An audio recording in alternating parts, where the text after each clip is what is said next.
సమర్పించాలని జయరు నాన్నగారు మనకు కొన్ని మాటలు తెలియజేశారు. అది చాలా వాస్తవమైన సంగతి. ఎందుకంటే దేవుడు మనకి ఇచ్చిన దాని అంతట్లో ఆ మొదటి భాగాన్ని దేవునికి ఇవ్వటం న్యాయం. దేవునికి ఇవ్వటం చెప్పండి న్యాయం. దేవునికి ఇవ్వకుండా మనమే వాడుకుంటే అది అన్యాయం. అదేంటిదండి? అన్యాయం. మనం అన్యాయస్తులు దేవుని రాజ్యం చేరడానికి దేవుని వాక్యంలో రాయడం. అన్యాయస్తులు ఎక్కడ చేరబడరంటండి? దేవుని రాజ్యాన్ని చేర్చబడరంట. దేవుని రాజ్యానికే మనం చేరబడకపోతే ఈ ప్రార్థనలన్నీ వ్యర్థమే. అంతేనా? ఎక్కువ జాబ్ లేచి ప్రార్థన చేయటం కూడా వ్యర్థం. మన గురి ఏంటి? దేవుని రాజ్యానికి వెళ్ళాలనే కదా. అంతేనా కదా? ఈ లోకంలో ఏం తిన్నా కానీ, సంపాదించుకున్నా కానీ, కట్టుకున్నా కానీ, ఎన్ని ఉన్నా కానీ మన గురి ఏంటి? దేవుని రాజ్యంకి వెళ్ళాలి. ఏదో ఒక రోజు ఈ లోకం మనది కాదు. ఏదో ఒక రోజు మనము ఈ లోకాన్ని విడవాలి. ఇప్పటికే ప్రపంచంలో ఎంతోమంది రకరకాలుగా చనిపోతూ ఉన్నారు, మనకు తెలుసు. సరే, ఏదైనప్పటికీ దేవుడు తన కృపను, తన దయను మన పైన కనపరుస్తున్నారు. కాబట్టి మనం ఆయన జీవితం లేకపోతే మన జీవితంలో దేవుని ఎదుట న్యాయం కలిగిన జీవితాన్ని చేయవలసిన వారమైన. ఏ జీవితాన్ని చేయాలని? మనం న్యాయమైన జీవితాన్ని మనం చేయాలి. ఎవరైతే న్యాయం కలిగిన జీవితాన్ని చేస్తారో వారికి ఆయన ప్రతిఫలం ఇచ్చే దేవుడై ఉన్నాడు. హల్లెలూయా. కాబట్టి జయరు నాన్న గారు డబ్బులు రాగానే ఇంటికి వచ్చాడు. ఇంటికి వచ్చి సరే ఆయన కలిగిన దాంట్లో ఒక 3,000 రూపాయలు ఇచ్చి, ఒక బియ్యం బస్తా ఇచ్చి ప్రార్థన చేయించుకొని వచ్చారు. సరే, దేవుని నేను చాలా స్తుతించాను. ఎందుకంటే సేవకుల గురించి అందరూ ఆలోచన చేయరు. కొంతమంది ఆలోచన చేస్తారు, కొంతమంది ఆలోచన చేస్తారు. మనం తింటున్నామని మనం అనుకుంటున్నాం, కానీ మన సేవకులు తింటున్నారు లేదో మనకు అర్థం కాదు. ఒక్కోసారి మనం మంచి బట్టలు తీసుకుంటూ ఉంటాం, మనకు కనబడినప్పుడు అరే నా పాస్ గారు నేను తీసుకున్నానా లేదా. మన పిల్లలకు అవసరమైన వస్తువులన్నీ మనం కొనిపిస్తూ ఉంటాం. మన సేవకులు తీసుకున్నారో లేదో. దేవునికి ప్రాధాన్యత ఇచ్చే ఆ వ్యక్తులుగా మనం జీవించాలి. దేవునికి ప్రాధాన్యత ఇచ్చే ఆ మనసు మనకు ఉండాలి. ఈ లోకంలో ఏది శాశ్వతం కాదు, ఒకటే శాశ్వతం. నువ్వు చేసే పనులు రేపు నీ వెనకాల వస్తాయి. దేవునికి స్తోత్రం అని చెప్పండి. హల్లెలూయా. నువ్వు చేసే పని అది మంచిదైనా చెడ్డదైనా రెండు వస్తాయండి. మంచి వస్తాయి, చెడ్డవి వస్తాయి. మంచి వస్తాయి, నీకు రేపు దేవుని దగ్గర ప్రతిఫలం దొరుకుతుంది. చెడు వస్తాయా, దానికి కూడా ప్రతిఫలం ఉంది. కాబట్టి మనం ఈ లోకంలో ప్రభు మనకు ఇచ్చిన ప్రతి దానిలో మొదటిగా ప్రభువుకి ఇవ్వటం మనం నేర్చుకోవాలి. అన్నీ అయిపోయిన తర్వాత కాదు ప్రభువుకి మనం ఇవ్వాల్సి ఉంది.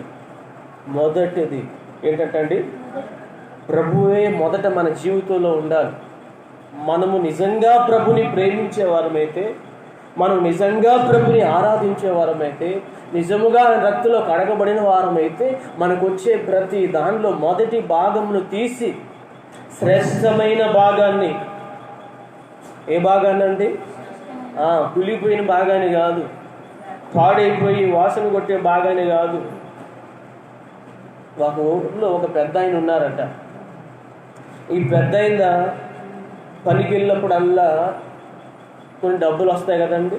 ఈ డబ్బులు వచ్చినప్పుడు 100 రూపాయలు వచ్చినప్పుడు దాంట్లో కొత్త 100 రూపాయలు ఏది ఉందో దాన్ని పక్కన పెట్టేవాడట. కొత్త 500 ఏది ఉందో అది పక్కన పెట్టేవాడట. కొత్త 2,000 రూపాయల నోటు ఏది ఉందో అది పక్కన పెట్టేవాడట. ఎందుకు? బ్యాంకులు వేసుకోవడానికి.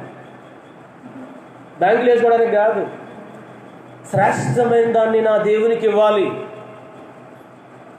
ఆ పాస్టర్ గారి కంటే కొత్త నోట్లు తెచ్చిస్తాడట. చెమట కంపు కొట్టుకుంటే ఉండేవి నలిపి నలిపి నలిపి నలిపి శనిగిపోయి కొన్ని వేసిన రూపాయలు మేము మార్చుకోలేక చచ్చిపోతున్నాం అక్కడ. నేను స్తోత్రం. ఏ కొట్లో పోయి జలద పండు అంటున్నారు. వేసే 10 రూపాయలే మళ్ళీ చల్లట్లో కలిసి మా పిల్లలను పంపించారు. నాయన ఏదైనా షాంపూ లేకపోతే ఏదన్నా ఆ పెరుగు ప్యాకెట్ తీసుకురమ్మంటే నాన్న ఇది జలదని వస్తున్నాడు. మనం ఇచ్చేది శ్రేష్టమైనది ఉండాలి. విలువైనదిగా ఉండాలి. ఎట్లా ఉండాలండి? విలువైనదిగా కూడా ఉండాలి. శ్రేష్టమైనది ఇవ్వాలి, రెండోదిగా విలువ కలిగింది ఇవ్వాలి దేవునికి. విలువ లేనిది మనం తీసుకుంటామండి? విలువ లేనిది మనం తీసుకుంటాము? తీసుకో. మీ డాడీ దగ్గర విలువ ఏంది రా నువ్వు? దానికి స్తోత్రం చెప్పండి. హల్లెలూయా, హల్లెలూయా. మన తండ్రి దగ్గర చాలా విలువైన వస్తువులు ఉన్నాయనుకోండి, దాంట్లో విలువ లేనిది నీకు ఇచ్చానుకో, నువ్వు ఎంత ఫీల్ అయిపోతావు? చెప్పమ్మా, ఎంత ఫీల్ అయిపోతావు? పెద్ద అమ్మాయికి ఏమి ఇది ఇచ్చావు, చిన్న అమ్మాయికి ఏమి ఇది ఇచ్చావు, నాకు ఇది ఇస్తావా? ఖాయం చేసుకుంటావా లేదా? గొడవ పెట్టుకుంటావా లేదా? ఎందుకు? నీకు విలువ లేని వాటిని ఇచ్చినప్పుడు నీకు రోషం వస్తుంది, కోపం వస్తుంది. అలాగనే దేవునికి నీవు విలువ లేనివి ఇచ్చినప్పుడు దేవుడు కూడా వాటిని అంగీకరించాడు. రెండోదిగా, మొదటిగా దేవునికి శ్రేష్టమైనవి ఇవ్వాలి, అంటే ప్రథమ ఫలాన్ని ఇవ్వాలి. తప్పకుండా ప్రథమ ఫలం మనకు వచ్చే ప్రతి దానిలో మొదటిది దేవునిది. మొదటిది ఏంటని చెప్పండి? అది నీది కాదు. నువ్వు వాడుకుంటున్నావు అంటే అన్యాయంగా తింటున్నావు అని అర్థం, అన్యాయంగా నువ్వు తీసుకుంటున్నావు అని అర్థం. పక్కన వాళ్ళ దగ్గర అన్యాయంగా లాక్కుంటే అది బాగుంటుందా? అలాగనే దేవుని దగ్గర ఉండుకుంటే లాక్కుంటున్నావు, సేవకుల దగ్గర నువ్వు లాక్కుంటున్నావు. సేవకుడు తినవలసిన భోజనాన్ని నువ్వేం చేస్తున్నావు? నువ్వు తింటున్నావు. సేవకుడు వాడుకోవాల్సిన రూపాయి నువ్వేం చేస్తున్నావు? నీవు వాడుకుంటున్నావు. అది మంచిది కాదు. రెండోదిగా, విలువైనవి మనం దేవునికి ఇవ్వాలి, విలువ లేనివి కాదు, విలువైనవి దేవునికి ఇవ్వాలి. మూడోదిగా, మనస్ఫూర్తిగా ఇవ్వాలి. ఎట్లా ఇవ్వాలండి? ఇది నాది కాదు కాబట్టి, నా దేవుని కాబట్టి ఆయనకి మనస్ఫూర్తిగా ఇవ్వాలి. సనుగుతాను, గొరుగుతాను, ఇంత ఇవ్వాలా, ఇంత ఇవ్వాలా? అమ్మో, మనం 100 రూపాయలు అయితే ఈజీగా ఇవ్వగలుగుతాం, 500 అంటే ఈజీగా ఇవ్వగలుగుతాం.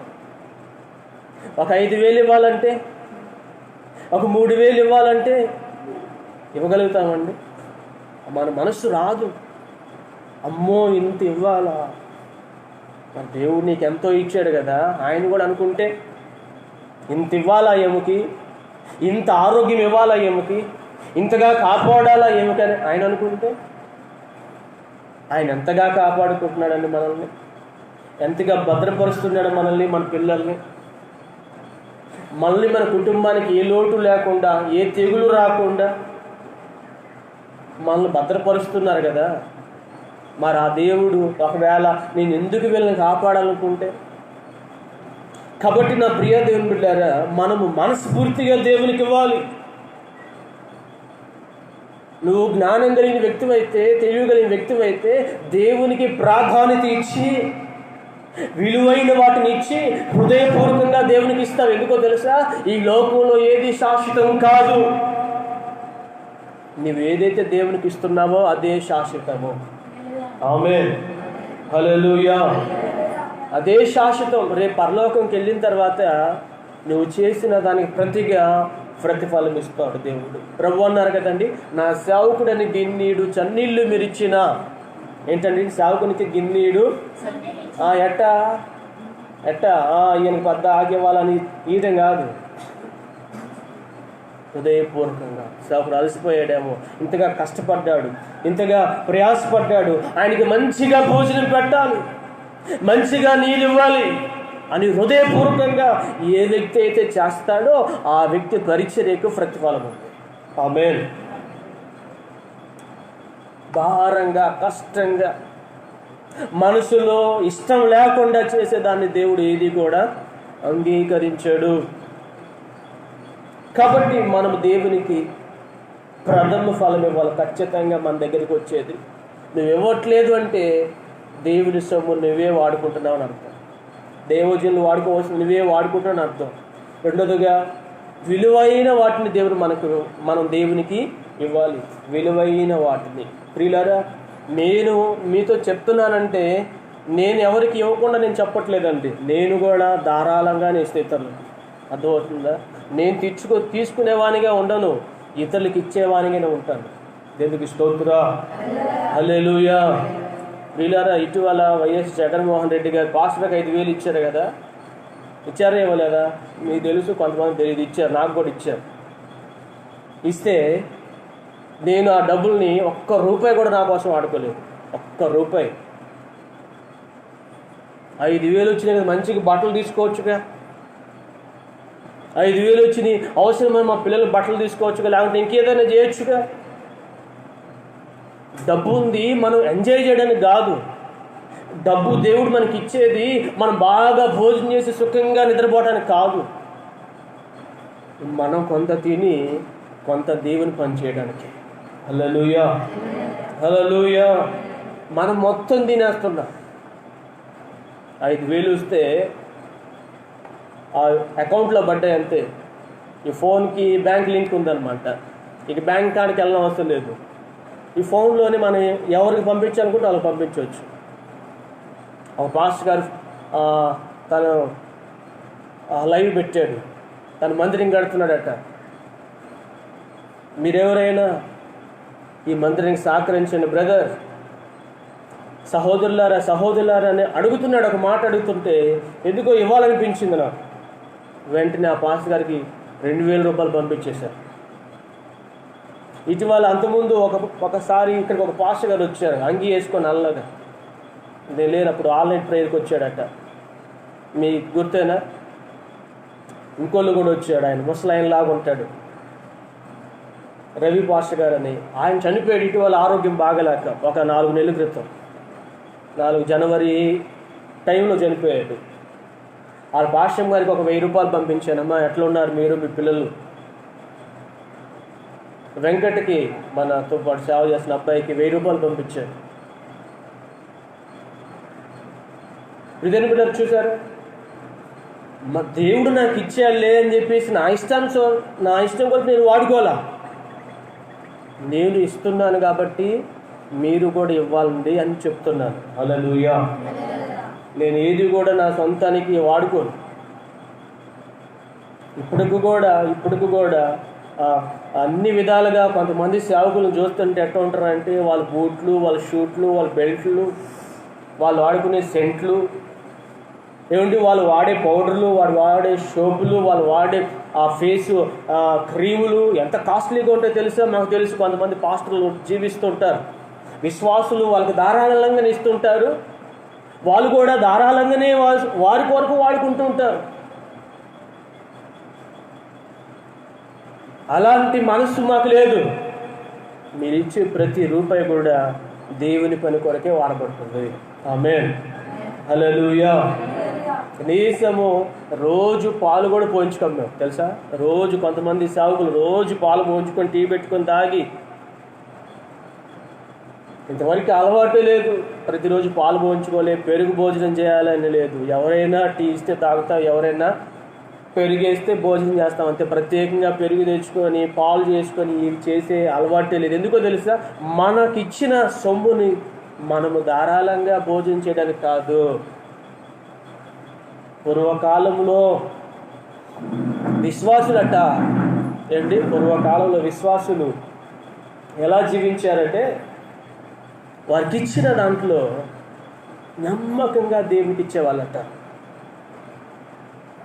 వారికి కొన్ని అలవాట్లు మానుకొని మరీ దేవునికి ఇచ్చేవాళ్ళట.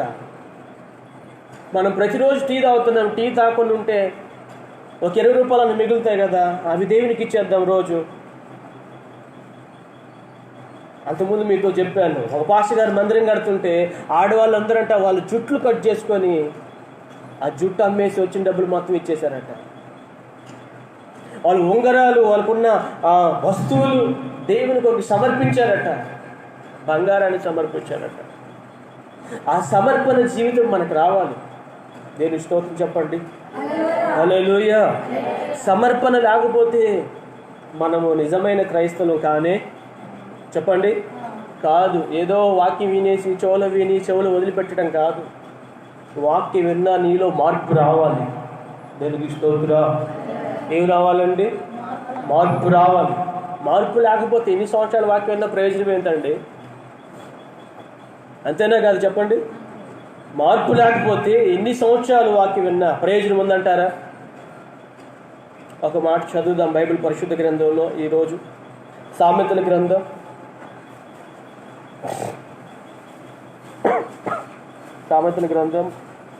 5 11వ అధ్యాయం 18వ వచనం.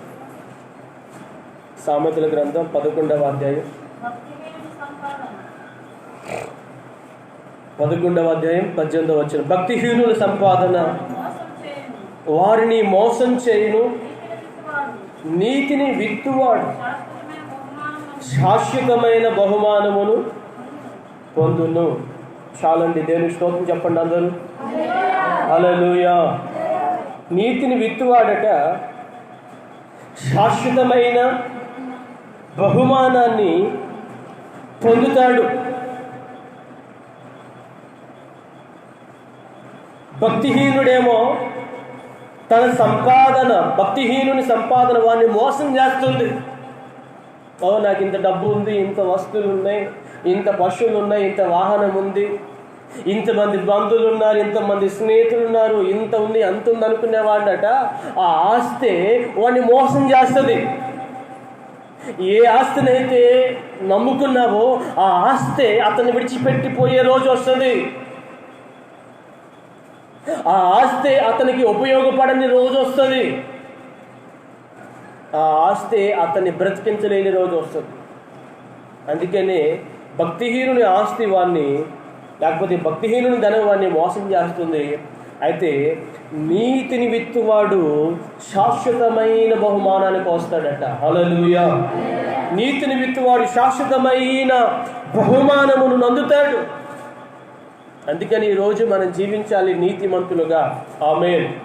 ఎలా జీవించాలండి? మనం నీతిమంతులుగా జీవించాలి, నీతిమంతులుగా బ్రతకాలి, నీతిమంతులుగా మాట్లాడాలి, నీతిమంతులుగా ఈ లోకంలో సంచరించాలి.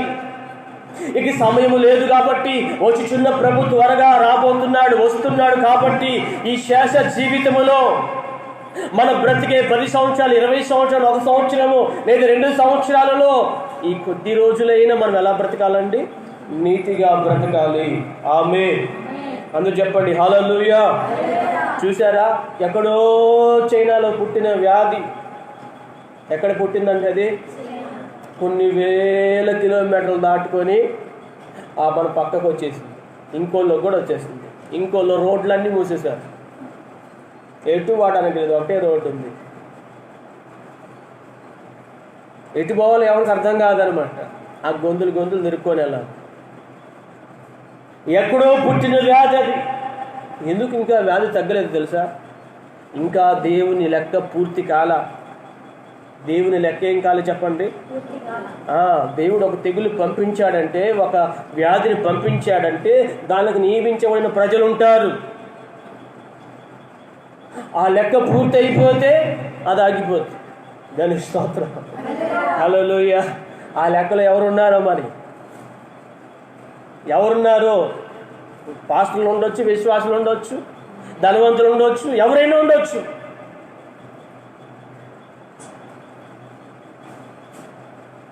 ఆ లెక్క పూర్తయ్యేదాకా అది మనుషుల్లో విజృంభిస్తూనే ఉంటుంది. ఎక్కడో చైనాలో పుట్టింది, అది కొన్ని వేల కిలోమీటర్ల దూరంలో వచ్చేసింది.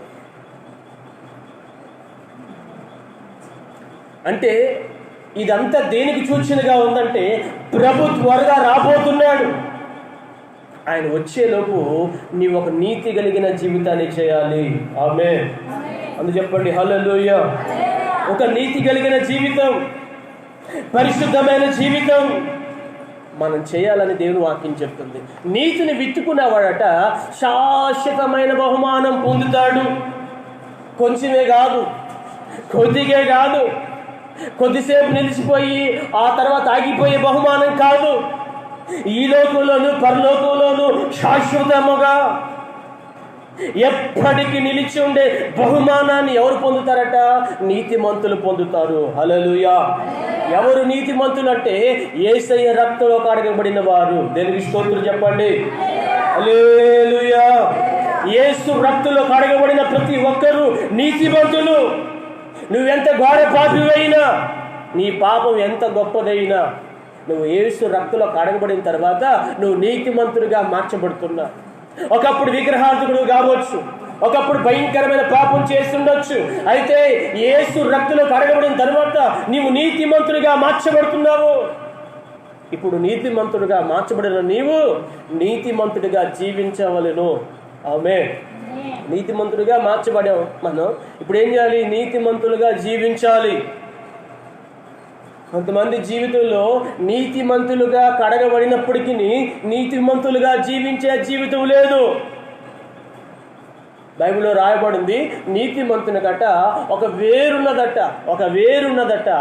ఆ వేరు చిగురించి. బైబిల్ చదవండి 11వ అధ్యాయం, లేకపోతే సామెతల గ్రంథం 12 చదువుదాం. సామెతలు 12. భక్తిహీనులు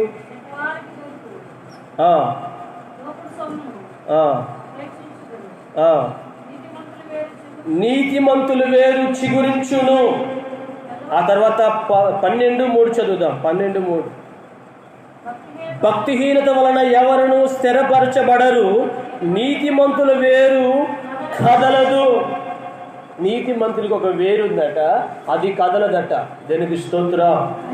భక్తిహీనత అనే వేరు మనలో ఉందా? నీతిమంతులు అనే ఒక వేరు మనలో ఉందో మనం జ్ఞాపకం చేసుకోవాలి. కొంతమంది హృదయంలో భక్తిహీనత అనే వేరు ఉంది. వేరు ఏదైతే చెట్టు అది అవుద్ది. అంతేనా కదండి? అంతేనా? వేరు లోపల ఏది ఉంటే చెట్టు అది బయటకు వస్తుంది. మనం ఒక చిన్న ఏరు తీసుకెళ్ళి, ఒక గెనిసిగడ్డ మొక్క ఈ వేర్లు తీసుకెళ్ళి భూమిలో వేసామనుకోండి, కాకరకాయలు వస్తాయా బయటికి? ఏమంటే పొట్లకాయలు ఏమైనా వస్తాయా? ఆ వేరు ఏదో అదే వస్తుంది. అలాగని మన లోపల నీతి అనే వేరు ఉంటే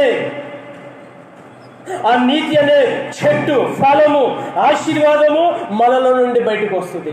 హల్లెలూయా. మన లోపల భక్తిహీనత లేదా పాపము అనే వేరుంటే మనలో నుండి పాపపు కార్యాలు బయటకు వస్తాయి. పాపపు ఆలోచనలు, ఉద్దేశాలు, మాటలు, నడవడిక బయటకు వస్తుంది. అందుకని మన వేరేంటో మనం తెలుసుకోవాలి. హల్లెలూయా. యేసు గారు ఒక పాట పాడారు, నీ కృప నాలో వ్యర్థము కాలేదు, నీ కృపా వాక్యమే చేదైన వేరు ఏదైనా నాలో మనువానివ్వలేదులే, నీ కృప నాలో వ్యర్థము కాలేదు, నీ కృపా వాక్యమే చేదైన వేరు ఏదైనా నాలో మనువానివ్వలేదులే, నీ కృప నాలో అత్యున్నతమై నీతో నన్ను అంటుకట్టెనే, నా గీతారాధనలో యేసయ్యా నీ కృప ఆధారమే. హల్లెలూయా. ఆయన పాడుతున్న పాటలు ఏముందంటే, చేదైన వేరు నాలో ఏది మొలవలేదు. ఏంటట? ఎందుకు మొలవలేదట? నీ కృపా వాక్యం నాలో ఉంది కాబట్టి అంటాడు. దేవుని వాక్యమును మన అంతరంగంలో ఎప్పుడైతే మనం ఉంచుకుంటామో, వాక్యాన్ని విని దాని ప్రకారంగా జీవిస్తుంటామో, అప్పుడు చేదైన వేరు మన జీవితాల్లో మొలవదు, మన జీవితాల్లో అది ఫలించదు. నీతి కలిగిన వేరే మన జీవితాల్లో ఉంటుంది. హల్లెలూయా. కొంతమంది హృదయాలలో చేదైన వేరుందట. ఈ చేదైన వేరు కొన్ని రోజులకి చిగురించి పెద్దదై చెట్టు అయిపోయి చేదు ఫలాలు కాసాయంట. ఈ చేదు ఫలాలు, చేదు మాటలు, చేదు క్రియలు, చేదు అనుభవాలు వారి జీవితాల్లో ఉన్నాయి. ఎవరు వీళ్ళంటే పరిసయ్యులు, శాస్త్రులు, ప్రభు బిడ్డలమని చెప్పుకుంటున్న వాళ్ళు. ఈరోజు ప్రభు బిడ్డలమని చెప్పుకుంటున్న వారిలో చేదైన వేరు లేదంటారా? చేదైన ఫలాలు లేవంటారా? దేవునికి ఇష్టం లేని జీవితం చేయట్లేదు అని వారు ఎవరున్నారు? చాలామంది. ఒక ఆమె అంటుంది, పాపం చేయని వాళ్ళు ఎవరున్నారు పాస్టర్ గారు? ఎవరట? పాపం చేయని వాళ్ళు ఎవరున్నారండి? మరి అలాగని చెయ్యి, నరకానికి పోదు. మరి యేసు ప్రభు వచ్చింది ఎందుకు? పాపం చేయమని కాదు, నీ పాపమును క్షమించి నిన్ను పరిశుద్ధపరిచి పరలోక రాజ్యానికి తీసుకెళ్తానికి. గట్టిగా చెప్పులు కొడదాం. హల్లెలూయా. యేసు ప్రభు వచ్చింది నిన్ను ఇంకా పాపంలో ఉంచాలని కాదు, నీ పాపం నుండి బయటికి తీసుకురావాలని. అందుకే పాపాత్మురాలైన ఒక స్త్రీ యేసయ్య పాదాల దగ్గరికి వచ్చి తన కన్నీటితో యేసయ్య పాదాలు కడిగి తన తల వెంట్రుకలతో తుడిచి ఒక అత్తరు పుట్టి తీసి ఆయన తల మీద పోసిద్దట. ఆమేన్. అప్పుడు అక్కడున్న ఒక వ్యక్తి అంటున్నాడు, ఎంత నష్టం ఎందుకు చేసావు? ఆ డబ్బులు ఇస్తే మేము ఖమ్మంగా భోజనాలు పెట్టేవాళ్ళం కదా అందరికీ. అప్పుడు ప్రభు అంటున్నాడు, బీదలు ఎల్లప్పుడూ మీతోటే ఉంటారు, నేను ఎల్లప్పుడూ మీతో ఉండను. దానికి స్తోత్రం. మనం ఏమనుకుంటాం, 4 డబ్బులు ఉంటే పప్పాన్నం పెడదాం, 4 డబ్బులు ఉంటే ఏదన్నా ఫంక్షన్ చేద్దాం అనుకుంటున్నాం కానీ దేవునికి ఇద్దామని ఉందా? దేవునికి ఇవ్వాలి, దేవుని చిత్తం చేయాలి, దేవునికి లోబడాలని ఆలోచన మనకుందా? ఆమె విలువైన అత్తరు తీసుకొచ్చి యేసయ్య తల మీద పోసి ఆయన అభిషేకించిందంట. ఆమె ఏ అత్తరండి అది? విలువైన అత్తరు. దానికి స్తోత్రం. మన జీవితంలో విలువైన వాటిని చేయవలసిన మనము చెడు వాటిని చేస్తూ దేవునికి అవిధేయమైన వాటిని చేస్తున్నారు. ఈ పరిశీలన శాస్త్రులట చేదైన వేరు కలిగి, చేదైన చెట్టు కలిగి, చేదైన ఫలాలు కలిగి ఒకరోజు బాప్తీసం పొందడానికి వచ్చారట. ఎక్కడికి వచ్చారండి? బాప్తీసం ఇచ్చి యోహాను యొర్దాను నదిలో బాప్తీసం ఇస్తా ఉన్నాడు అందరికీ. రండి ప్రతివాడు పాపక్షమాపణ నిమిత్తం బాప్తీసం పొందండి అంటే వీళ్ళు వచ్చి అంటున్నారు, ఎప్పుడు నుండే వాక్యం వింటున్నాం మేము, ఎప్పుడు నుండే మందిరికి వెళ్తున్నాం మేము, ధర్మశాస్త్రం అంతా మాకు తెలుసు, నువ్వు మాకు కూడా బాప్తీసం ఇవ్వు అన్నారు. మీరు మారు మనిషి పొందారంటే మారు మనిషి మేము పొందడం ఏంటి? మారు మనిషి పొందేది ఏంటి? బైబిల్ పట్టుకొని పోతే పోలా ప్రార్థనకి, అంతేగా. నువ్వు నీ పాపం క్షమించబడిందా అంటే పాపం క్షమించబడటం ఏంటి? ఎప్పుడో పోయినాయి, మొత్తం నీళ్ళల్లోనే కొట్టుకుపోయినాయి. నీళ్ళలో కొట్టుకుపోవు, నువ్వు ఒప్పుకుని విడిచిపెడితే పోతాయి. దానికి స్తోత్రం. మంది చెప్పండి హల్లెలూయా. మనం ఒక భక్తి జీవితాన్ని అలవర్చుకోవాలి, నేర్చుకోవాలి. అదేదో గుడ్డిగా వచ్చేది కాదు భక్తి అంటే. దారిలో పోతుంటే అది మన కాళ్ళ వెనకాల వచ్చేది కాదు. నేర్చుకోవాలి భక్తిని. ఆమేన్. భక్తిని ఏం చేయాలండి? వాళ్ళు అంటారు, మాకు కూడా బాప్తీసం ఇవ్వండి అంటే, యోహాన్ అంటే ఇదిగో గొడ్లు చెట్ల వేరలో పెట్టాను అని అంటున్నాడు. గొడ్లు ఎక్కడ పెట్టాడట? చెట్లు వేరులో పెట్టాను. ఎందుకు? ఆ వేరు బాగలేదు, మారు మనుషుకు తగిన ఫలము లేదు. ఆ పైన ఫలాన్ని చూస్తేమో బాగలేదు, ఈ ఫలం ఎందుకు బాగలేదని చూస్తే అసలు చెట్టు వేరే బాగలేదట. ఈరోజు మన మాటలు బాగలేవంటే అర్థం ఏంటి? మన మారు మనసు పొందిన విధానం సరిగ్గా లేదని అర్థం. మనం దేవుని మీద ఆసక్తి లేదు అంటే అర్థం ఏంటి? మన మారు మనసు పొందిన విధానం సరిగ్గా లేదు. మన వేరులో ఏదో తేడా ఉంది, దాన్ని పెరిగేయాలి. దానికి స్తోత్రం. అందరూ చెప్పండి హల్లెలూయా. దాన్ని పెరిగి వేసుకొని నీతి కలిగిన వేరు, బైబిల్ రాయబడి ఉంది, దావీదు చిగురు అనే వేరట. దావీదు చిగురు అనే వేరు. ఎవరు ఈ దావీదు చిగురు అనే వేరు అంటే ప్రభు అయిన యేసుక్రీస్తు అనే వేరును మన లోపల నాటుకోవాలి. హల్లెలూయా. ఈ పాపం అనే చేదు వేరును మనం ఏం చేయాలండి? పెరిగివేయాలి. ఎందుకంటే ఈ వేరు వలన చెట్టు పెద్దదైపోయి చెడ్డ ఫలాలు కాస్తున్నాయి. అందుకనే బైబిల్లో పౌలు అన్నారు, వేరు మంచిదైతే చెట్టు మంచిది అవుతుంది, చెట్టు మంచిదైతే ఫలాలు కూడా మంచిది అవుతాయి. చెట్టే బాగలేకపోతే ఫలాలు బాగుండవు, ఈ వేరే బాగలేకపోతే అసలు చెట్టే బాగుండదు. అందుకని ఈరోజు మనలో ఏ బీజం నాటబడిందో, మనలో ఏ వాక్యం నాటబడుతుందో అర్థం చేసుకోవాలి మనం. అవును, నేను వింటున్న వాక్యము నన్ను సరిచేస్తుందా? నేను వింటున్న వాక్యం నన్ను పరిశుద్ధపరుస్తుందా?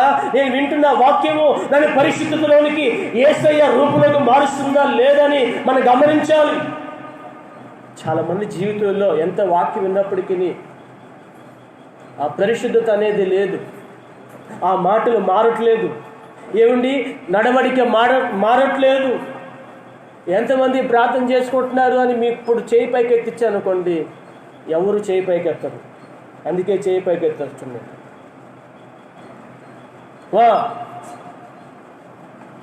చెయ్యి ఎందుకు మనం పైకి ఎత్తాం? ప్రార్థన చేయట్లేదు కాబట్టి. ఎంతమంది ప్రార్థన చేస్తున్నారు? ఏదో అలవాటుగా ప్రార్థనకు వస్తానికి నేర్చుకున్నారు, కానీ ఎంతమంది మోకరించి ప్రార్థన చేయగలుగుతున్నారు గృహాలలో? ఎంతమంది మీ బిడ్డలను కూర్చోబెట్టి ప్రార్థన చేసుకోగలుగుతున్నారు? ఎంతమంది మీ పాపం కొరకు పశ్చాత్తాపడుతున్నారు, కన్నీళ్లు గారుస్తున్నారు? అయ్యో, నేను పూర్వం ఇలాంటి వ్యక్తిని, నన్ను మార్చావు ప్రభువా, నా కుటుంబాన్ని మార్చావు ప్రభువా, నా బిడ్డలను మార్చావు ప్రభువా, నా భర్తను కూడా మార్చు నాయనా అని ఎంతమంది ప్రార్థన చేయగలుగుతున్నారండి? ఏదో ప్రార్థన వచ్చామా, అయిపోయింది, ఆదివారం అయిపోయింది, పాస్టర్ గారు వచ్చారు, వెళ్ళిపోయారు, ఇలా అనుకుంటున్నామా? మన బ్రతుకు మారాలండి. దేనికి స్తోత్రం. ఎందుకంటే ప్రభు రాబోతున్నాడు, ఆయన వస్తున్నాడు. ఆయన వచ్చే ముందు గట ఈ తెగుళ్ళన్నీ వస్తాయట. ఆయన వచ్చే ముందు ప్రభువా నీకెందుకు కష్టమో, మేము వెళ్ళి ఒక చూపు చూస్తాం వాళ్ళని వస్తున్నాం. వాళ్ళని ఒక చూపు చూస్తారు. ఎవరైతే నీ మాట వినరో, ఎవరైతే నీకు లోబడరో వాళ్ళందరినీ ఒక చూపు చూస్తారు. గతకాలంలో మనం నేర్చుకున్నాం కదా. కాబట్టి నా ప్రియ దేవుని బిడ్డలారా, ఈ యొక్క ఉదయకాల సమయంలో మన వేరు పరిశుద్ధమైందా కాదా? మన లోపల నాటబడిన వేరు చెప్పండి, పరిశుద్ధమైందా కాదా? అంటే మన మారు మనసు పొందిన విధానం సరైందా కాదా? మన మారు మనసు పొందిన విధానం సరైందైతే మనం ఎట్లా ఉంటామంటే రోజు ప్రార్థన చేసుకుంటాం. పాస్టర్ గారు ఉన్నా లేకపోయినా భక్తిగానే ఉంటాం. ఏమండి, మనకిచ్చిన దాని అంతట్లో మనం దేవునికి చెల్లించవలసిందే చెల్లిస్తాం. దేవుని పట్ల ఒక భయము, ఒక భక్తి మనం కలిగి ఉంటాము, మన బిడ్డలను కూడా కలిగి ఉండేటట్టుగా చేస్తాము. ఎప్పుడు మన మారు మనసు సరైందైతే. మన మారు మనసు సరైంది కాకపోతే మనం ఇక్కడ ఉన్నంతసేపే భయంగా ఉంటాం. ఇంటికి వెళ్ళిన తర్వాత అండి ఇక మన ఇష్టమే. మారు మనసు ఖచ్చితంగా ఉందో లేదు ఈ ఉదయకాలం పరిశీలన చేసుకో. ఎందుకంటే మారు మనసు పొందని చెట్లను ఏం చేస్తారట? నరకబడి ఆ వేర్ల మధ్యలో ఏముందట? గొడ్డలి ఉంచబడింది. అవి నరకబడి అగ్నిలో వేయబడును. అయితే అగ్నిలో వేయబట్టని కాదండి ప్రభు మన మందిరానికి పిలుచుకుంది. అగ్నిలో వేయబట్టని కాదండి మనం రక్షించుకుంది. తన సురక్తం ఇచ్చి సంపాదించుకుంది అగ్నిలో వేయటానికి కాదు, మనల్ని తనతో పాటు తన రాజ్యానికి తీసుకెళ్తానికి. హల్లెలూయా. ప్రభు అన్నాడు కదా, నేను తండ్రి యొద్దకు వెళ్తున్నాను, మరలా నేను వస్తాను, నేనుండు స్థలంలో మీరు ఉండులాగన నేను తండ్రి యొద్దకు వెళ్ళి మీ కొరకు స్థలాన్ని సిద్ధపరుస్తాను. ఆమేన్. ప్రభు మనం తీసుకెళ్తానికి వస్తానంటున్నాడు. మరి సిద్ధపడి ఉన్నావా? నీ వేరు మంచిదేనా? నీ చెట్టు మంచిదేనా? నీ ఫలములు అంటే నీ నోటి మాటలు, నీ క్రియలు, నీ జీవిత నడవడిక మంచిగా ఉందా, లేకపోతే చేదుగా ఉందా? జ్ఞాపకం చేసుకో. చేదుగా ఉంటే నీవు ప్రార్థన చేసుకొని, ప్రభువా చేదైన నా బ్రతుకును మధురంగా మార్చు ప్రభువా. ఆ రోజు మోషే 20 లక్షల కాల్బలాన్ని నడిపిస్తున్నప్పుడట ఒక ప్రాంతానికి వాళ్ళు వచ్చారు. అక్కడ నీళ్ళన్నీ చేదుగా ఉన్నాయట, ఎవరు తాగలేకపోతున్నారు. అప్పుడు దైవజనుడి దగ్గరికి వచ్చి వాళ్ళు అడిగారు, దైవజనుడా ఈ ప్రాంతంలో నీళ్ళన్నీ చేదుగా ఉన్నాయి, మేము ఎవరు తాగలేకపోతున్నామని చెప్పగానే అప్పుడు మోషే దైవజనుడు అన్నదిగో చెట్టు కొమ్మను తీసుకొని దాంట్లో వేసే, అప్పుడు ఆ నీళ్లు మధురంగా మార్చబడతాయి. దేనికి స్తోత్రం.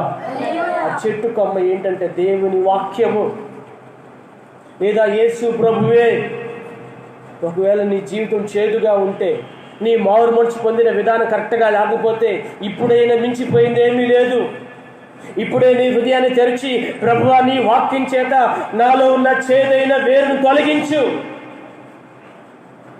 చేదుగా ఉన్న నా బ్రతుకును మధురంగా మార్చని నువ్వు ప్రభు దగ్గర ప్రాధేయపడితే, ప్రభు తప్పక నీ జీవితాన్ని ఒక నీతి కలిగిన జీవితంగా మారుస్తాడు. ఆమె ఏ జీవితంగా మారుస్తాడండి? అందుకని బైబిల్లో రాయబడింది, నీతిని విత్తుకునేవాడట శాశ్వతమైన బహుమానాన్ని పొందుతాడు. నీతిగాని మనం జీవిస్తే, నీతిగా మనం జీవిస్తే శాశ్వతమైన బహుమానం. ఏంటి శాశ్వతమైన బహుమానం? ఒక 3 మాటలు చెప్తాను. ఒకటి, నీతిమంతునికి ఏం జరుగుతుందంటే, బైబిల్లో సామెతల గ్రంథం 15వ అధ్యాయం 6వ వచనం చదవండి. నీతిమంతునికి ఏం జరుగుతుందంటే, నీతిమంతుని ఇల్లు గొప్ప ధననిధి. ఏంటంటే నీతిమంతుని ఇల్లు గొప్ప, నువ్వు నీతిగా జీవిస్తే నీ ఇల్లు ధననిధిగా, ఒక బ్యాంకుగా మారుద్ది. ఆమేన్ చెప్పండి, హల్లెలూయా. నీవు వాడే కొన్ని డబ్బులు నీ చేతిలో ఓడతానే ఉంటాయి. ఎందుకు? నువ్వు నీతిమంతుడు కాబట్టి నీ ఇల్లు గొప్ప ధననిధిగా మారుద్దట. ఆమేన్. నీవు అప్పు తెచ్చుకునే వ్యక్తిగా ఉండవు. ఇంకో విధంగా నువ్వు జీవించవు. సమృద్ధి దేవుడు నీకు ఇస్తాడు. ఆమేన్. రెండోదిగా 15వ అధ్యాయం 9వ వచనం చదవండి. మనం నీతిమంతులుగా జీవిస్తే మనకు వచ్చే ఆశీర్వాదం, నీతిని అనుసరించే వారికి ఆయన ప్రేమిస్తాడు. దేవుని స్తోత్రం. మనం నీతిని విత్తుకొని మన హృదయంలో చేదైన వేరును తొలగించుకొని నీతి కలిగిన జీవితం చేస్తే మనకు వచ్చే ఆశీర్వాదం ఏంటంటే, మొదటగా మన ఇల్లు గొప్ప ధననిధిగా మారుతుంది. రెండోదిగా నీతిని అనుసరించే వారిని ఆయన ప్రేమిస్తాడట. ఎవరు? ప్రభు ప్రేమిస్తాడట మనల్ని, మనుషులు కాదు. మనుషులు ప్రేమ కొంతకాలమే. మంచి ఇటీవల ఒక వాట్సాప్లో ఒక చిన్న మెసేజ్ పెట్టారు. ఏంటంటే, ప్రేమించి పెళ్లి చేసుకున్నాదంట ఒక అమ్మాయి. పిల్లలు పుట్టలేదని వాళ్ళ ఆయన భయంకరంగా కొట్టాడు ఆవిడ. భయంకరంగా కొట్టాడు. ప్రేమించినప్పుడు పిల్లలను చూసి ప్రేమించావా? అమ్మాయినే కదా ప్రేమించావు నువ్వు. దేవుడు ఇస్తాడు కదా పిల్లల్ని. ఆ టీవీలో కనపడుతుంది, కుక్క కూడా అరుస్తూ ఉంది. కొట్టొద్దు. కుక్కకున్న జ్ఞానం కూడా లేదు వాడికి. ఏ జ్ఞానం లేదండి? కొంతమందికి ఆ జంతువులకున్న జ్ఞానం కూడా లేదు మనుషులకి. కుక్క అంటుంది, ఎందుకు కొడతారా పనికి మళ్ళోడని ఆన్ లాగుతుంది ప్యాంటు పట్టుకొని వెనకాల. పెంచుకున్న కుక్క ఆమెను ఆ సోఫాలో పడేసి ఇష్టం వచ్చినట్టు కొడతా ఉంది. ఆ దెబ్బలు తట్టుకోలేక పాపం ఆమె చచ్చిపోయి. దేవుని బిడ్డారా, చూసారా? మనుషులు ప్రేమ కొంత మట్టుకే, కానీ నా దేవుడు నిన్ను ప్రేమిస్తే అంతలో వరకు ప్రేమిస్తాడు. గట్టిగా చెప్పులు కొడదాం, హల్లెలూయా. నీ బిడ్డలైనా కొంత మట్టుకే నిన్ను ప్రేమిస్తారు. ఇటీవల కావంటుందిగో, ఇప్పుడు నువ్వు నాకు ఇస్తేనే రేపు నిన్ను చూస్తా. ఏంటంటే, ఇప్పుడు నువ్వు నాకు చేస్తేనే అంతే. కూతురు అని ఏమన్నా ఇచ్చిపోతున్నావేమో. కూతురు లేదు, ఏమీ లేదు, నీ మొహం చూసేది లేదు అంటాను. కూతురు ప్రేమ శాశ్వతం అనుకుంటున్నావేమమ్మా తల్లే. నీ కూతురు ప్రేమ కూడా శాశ్వతం కాదు. నీ కొడుకు ప్రేమ కూడా వాడిని అల్లారు ముద్దుగా పెంచుకొని వాడికి బండి సైకిల్ కొనిచ్చి చిన్నప్పుడే, వాడికి తర్వాత ఫోన్ కొనిచ్చి, తర్వాత బండి కొనిచ్చి, తర్వాత బట్టలు ఇచ్చి పెళ్లి చేస్తే రేపు ఏడు దొరుకుతున్నాడు, ఇంటి బయట దొరుకుతున్నాడు. ఎక్కడుంది ప్రేమ? బిడ్డల దగ్గర ప్రేమ ఉందా? ఏమండి, ఇటీవల ఒక స్త్రీ అట ఒక ఇద్దరు చిన్న బిడ్డల్ని, ఒక వ్యక్తికి ఏమో 3 సంవత్సరాలు, ఒక అబ్బాయి, ఒక అమ్మాయికి ఏమో 2 సంవత్సరాలు, తెలంగాణ రాష్ట్రంలో తను ప్రేమించిన వారికంటే పెళ్ళైన ఏమకి మళ్ళీ ప్రేమ అట. పెళ్ళైన ఏమకి ప్రియుడున్నాడు. భర్తను డ్యూటీకి పంపించి తన ఇష్టం వచ్చినట్లుగా జీవిస్తుంది. భర్తను ప్రేమించి, పిల్లలను ప్రేమించి, కుటుంబాన్ని కట్టుకోవాల్సిన ఈ స్త్రీ పరాయవాని మోజులో పడి తన పిల్లలు అడ్డుగా ఉన్నారని 2 పిల్లలను నీళ్ళలో ముంచి చంపేసింది. 2 పిల్లలు ఏం చేసిందండి? నీళ్ళల్లో ముంచి చంపేసింది. ఎక్కడ తల్లి ప్రేమ? ఎక్కడ కుమారుని ప్రేమ? ఎక్కడ కుమార్తె ప్రేమ? ఏ ప్రేమ శాశ్వతం కాదు. ప్రభు అంటున్నాడు, నీతిమంతులను నేను ప్రేమిస్తాను. హల్లెలూయా. ఎంతవరకు ఆయన ప్రేమిస్తాడంటే అంతము వరకు. బైబిల్లో యోహాను పత్రిక 13వ అధ్యాయంలో రాయబడింది, తాను ప్రేమించిన వారిని ఆయన అంతం వరకు ప్రేమించాడట. హల్లెలూయా. తను ప్రేమించిన వారిని ఎలా ప్రేమించాడండి ఆయన? అంతము వరకు. నీ ప్రేమ మధ్యలో ఆగిపోవచ్చేమో, నీ బిడల ప్రేమ మధ్యలో ఆగిపోవచ్చేమో, నీ బంధువుల ప్రేమ మధ్యలో నీవు ఇచ్చినప్పుడు ప్రేమించి తర్వాత ఆగిపోవచ్చేమో, కానీ యేసయ్య ప్రేమ శాశ్వతముగా నిన్ను ప్రేమిస్తూనే ఉంటుంది. హల్లెలూయా. నీ కొరకు ప్రాణం పెట్టినంతగా నిన్ను ప్రేమించాడు. అందుకని నీతిమంతులుగా మనం జీవిస్తే మన ఇల్లు మొదటిగా గొప్ప ధన్యతగా ఉంటుంది, రెండోదిగా యేసయ్య మనల్ని ప్రేమిస్తాడు, మూడోదిగా చదవండి సామెతల గ్రంథం 13వ అధ్యాయం 25వ వచనం. సామెతల గ్రంథం 13వ అధ్యాయం 25వ వచనం. మన నీతిమంతులుగా జీవిస్తే వచ్చే ఆశీర్వాదం ఏమండి?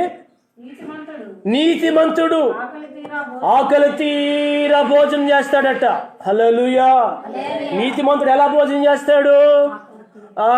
సగం కడుపుతో కాదు, అరే లేదే అన్నట్లుగా కాదు, ఆకలి తీరా తృప్తిగా సమృద్ధిగా భోజనం చేస్తాడట. దేనికి స్తోత్రం. హల్లెలూయా. ఎంతమంది సమృద్ధిగా భోజనం చేస్తున్నారండి? ఏం భోజనంలే పాస్టర్ గారు అనేవాళ్ళు ఎంతమంది లేరు. నువ్వు నీతిమంతుడుగా జీవిస్తే నువ్వు సమృద్ధిగా భోజనం చేస్తావు. ఆమేన్. అటువంటి పరిస్థితులను ప్రభు కలుగు చేస్తాడు. ఎందుకు భోజనం మానేస్తామో తెలుసా? ఇంట్లో పరిస్థితి బాగలేకనో, ఆరోగ్యం బాగలేకనో, పిల్లల మాట వినకనో, భర్త మాట వినకనో, ఉన్న పరిస్థితులు ఒకదానికొకటి తోడవుతున్నప్పుడు భోజనం చేయలేము. కొంతమంది భోజనం చేస్తారండి, ఎన్ని ఉన్నా కానీ వాళ్ళు శుభ్రంగా తినిపోనుకుంటారు. కొంతమంది అయితే అయ్యో ఏంటి బాధ, ఏంటి శ్రమ అని వాళ్ళు అరాకలతో కడుపులో సగం కడుపుతో నిద్రపోయే వాళ్ళు ఎంతోమంది ఉన్నారు, ఏడ్చుకునే వాళ్ళు ఎంతోమంది ఉన్నారు, కన్నీళ్లు కాచుకునే వాళ్ళు ఎంతోమంది ఉన్నారు. కానీ దేవుని వాక్యం చెప్తుంది, నువ్వు నీతిమంతుడిగా జీవిస్తే, అంటే నీతి కలిగిన వేరు నీలో పుట్టి అది ఒక చెట్టుగా మారి ఫలములతో నువ్వు జీవిస్తుంటే నీవు సమృద్ధిగా భోజనం చేస్తావట. చివరిగా ఒక మాట చెప్పి ముగిస్తాను. సామెతల గ్రంథం 15:29 చదువుదాం. 15:29. సామెతల గ్రంథం 15వ అధ్యాయం 29వ. నీతిమంతుల ప్రార్థన ఆయన అంగీకరిస్తాడు. దేనికి స్తోత్రం. హల్లెలూయా. నీతిమంతులు ప్రార్థనట ఆయన అంగీకరిస్తారు.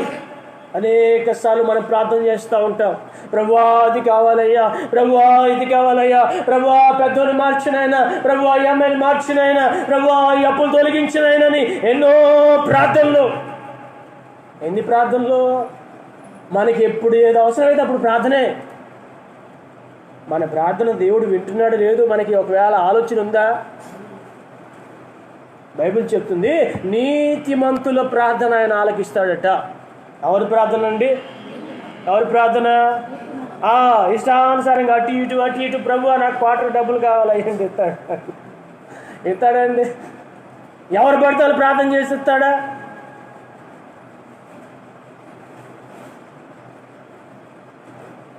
నీతిమంతుడుగా నువ్వు జీవించి నువ్వు ప్రార్థిస్తే, ఒకరోజు అబ్రహాము నీతిమంతుడు కదండి, ఆయన ప్రార్థన చేశాడు, ప్రభువా ఆ పక్క దేశంలో సొదొమ గొమొర్రా పట్టణంలో నా తమ్ముడు ఉన్నాడు,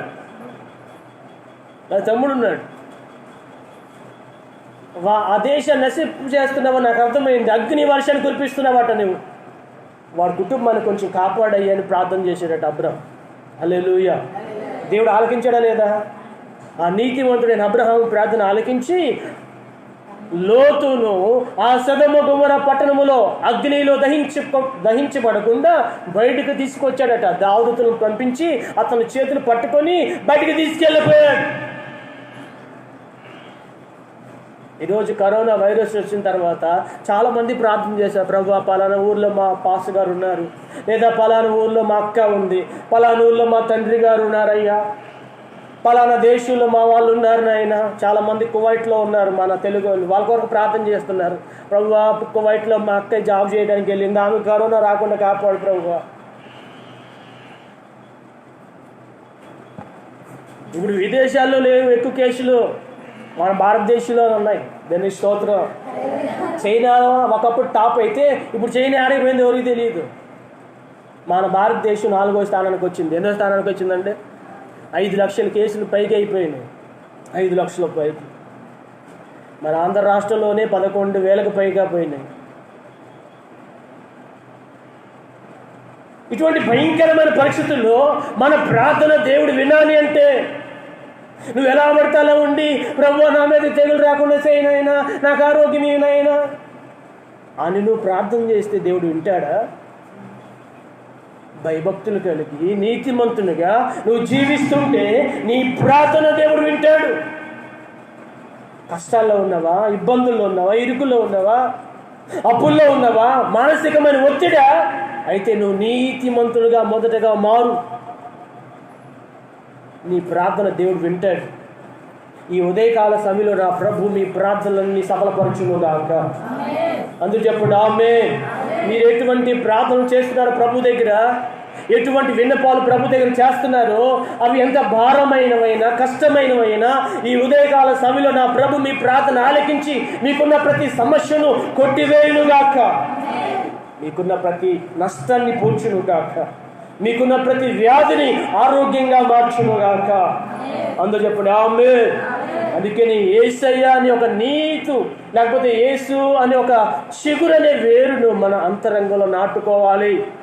అది నీతిగా ఫలించి చెట్టుగా మారి ఒక శ్రేష్టమైన ఫలాలు మన నోట నుండి రావాలి. ప్రభువట్టి కృప మనందరికీ దయచేయునుగాక. అందరూ లేచి నిలబడండి, ప్రార్థన చేసుకుందాం. ఒక్క నిమిషం ఎవరు అటు ఇటు తిరగొద్దండి. కళ్ళు మూసుకొని 2 చేతులు పైకెత్తి ఒకసారి మీ హృదయాన్ని దేవునికి సమర్పించండి. ఒకసారి మీ హృదయాలను దేవునికి సమర్పించండి. ఈ మంచి అవకాశాన్ని ఎవరు పోగొట్టుకోవద్దు. ఇదిగో ఇంతవరకు నీ మనసుకు నచ్చినట్లుగా బ్రతికేవేమో, నీ ఇష్టం వచ్చినట్లుగా జీవించేవేమో.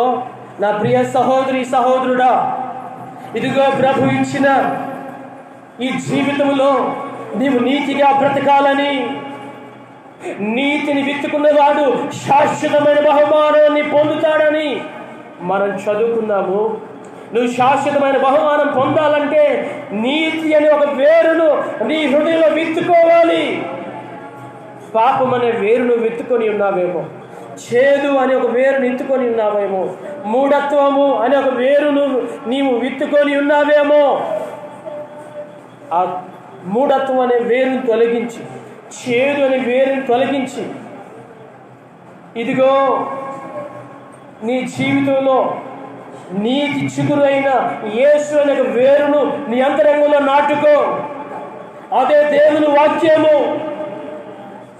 చేదైన వేరు నీలో మలగకుండా, మరలా చేదు అనుభవాలు నీలో రాకుండా వాక్యము నిన్ను భద్రపరుస్తుంది.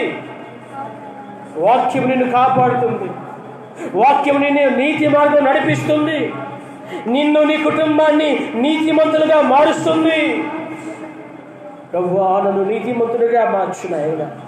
ఈ రాకడ కాలములో, మీరు త్వరగా రాబోతున్న ఈ కాలములో ఇంకా నాలో నీతి లేని వానిగా ఉన్నానయ్యా, భయభక్తులు లేని వానిగా ఉన్నాను ప్రభువా, మంచి ఫలాలు లేని వానిగా ఉన్నాను ప్రభువా. ఇదిగో పరిస్థితులతో యోహాను అంటున్నాడు, చెట్ల వేర్లు గొడ్డలి ఉంచబడింది. ఎందుకు ఈ వేర్లను గొడ్డలి నరకడానికి ఇష్టపడుతుందంటే ఆ వేర్లు మంచివి కాదు. ఈరోజు నీలో ఉన్న వేరు మంచిదో కాదో నువ్వు ఆలోచన చేసుకో. ప్రియ సహోదరి, ఒకవేళ పాపం అనే వేరుంటే ఇప్పుడే తొలగించుకో. ప్రభువా నీతి అనే వేరు నాకు కావాలి ప్రభువా, పరిశుద్ధత అనే వేరు నాకు కావాలి ప్రభువా, క్షమాపణ అనే వేరు నాకు కావాలి ప్రభువా. ఇదిగో నిన్నే నా హృదయం నాటుకునే భాగ్యం దయచేయండి. నీతిమంతునిగా మార్చయ్యా. మరొకసారి నా దోషాన్ని క్షమించయ్యా. నన్ను పవిత్రపరుచునాయనా. ఏదో ఆదివారం ఒక్క రోజే కాదు కానీ ప్రతిరోజు భయము భక్తి కలిగిన వ్యక్తిగా నన్ను మార్చండి. నన్ను పరిశుద్ధపరచయ్యా, పవిత్రపరచయ్యా, నిర్దోషిగా మార్చయ్యా. ఓ thank you Jesus, thank you Jesus. అందరూ ప్రార్థన చేద్దాం, అందరూ ప్రార్థన చేద్దాం, అందరూ ప్రార్థన చేద్దాం. మనం నీతిమంతులుగా జీవిస్తేనట మన ఇల్లు గొప్ప ధననిధిగా మార్చబడుతుంది. మనం నీతిమంతులుగా మార్చబడితే ఇదిగో ఆయన మనల్ని ప్రేమిస్తాడు. మనం నీతిమంతులుగా మార్చబడితే మనము ఆకలి తీరా తృప్తిగా భోజనం చేస్తాము. మనం నీతిమంతులుగా చేర్చబడితే తీర్చబడితే మన ప్రార్థనలన్నీ ఆయన వింటాడు. కాబట్టి ప్రభువా, నన్ను నీతిమంతులుగా చేయి ఆయన, నా కుటుంబాన్ని నీతిమంతుల జాబితాలో ఉంచు ప్రభువా. హల్లెలూయా, హల్లెలూయా, హల్లెలూయా, హల్లెలూయా. పరిశుద్ధాత్మ దేవా, నీకే మహిమ మహిమ మహిమ మహిమ.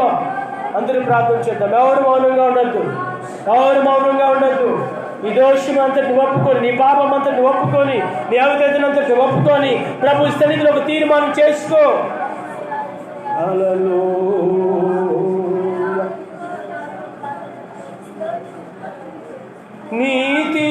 నీతిమంతునిగా నన్ను తీర్చి, నీదు ఆత్మతో నన్ను నింపినందునా, నీతిమంతునిగా నన్ను నీవు తీర్చి, నీదు ఆత్మతో నన్ను నింపినందునా, నిన్ను స్తుతించకుండా నేనుండలేను, నిన్ను స్తుతించకుండా నేనుండలేను. నా విమోచకుడా యేసయ్యా, ఈ జీవన రాగాలలో నీ నామమే ప్రతిధ్వనించెనే, ఈ జీవన రాగాలలో నీ నామమే ప్రతిధ్వనించె.